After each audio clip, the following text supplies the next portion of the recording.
इत्तेहादी हुकूमत जो मुद्दो पूरो थी रहियो आहे ऐं वज़ीर आज़म शहबाज शरीफ़ मूजिब अॼु हू सदर खे असेंबली टोड़ण वारी समरी उमाणे छॾींदो, जंहिं खां पोइ निगरान वज़ीर आज़म मुक़ररु कयो वेंदो। मुल्की तारीख़ में हेल ताईं केरु केरु निगरान वज़ीर आज़म जे उहिदे ते रहियो आहे, उन बाबति ॾिसूं था फ़हीम शर्ट जी हीअ रिपोर्ट।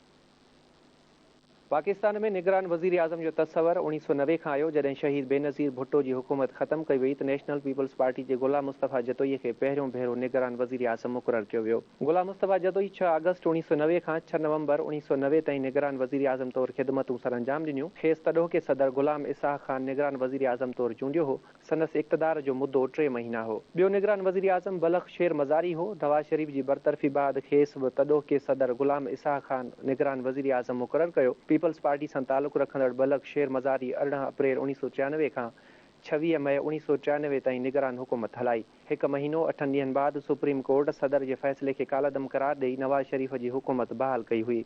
जुलाई 1993 में नवाज़ शरीफ़ जी इस्तीफ़ा खां पोइ मुइनुद्दीन अहमद कुरैशी खे 3 निगरान वज़ीर आज़म तौरु मुक़ररु कयो वियो।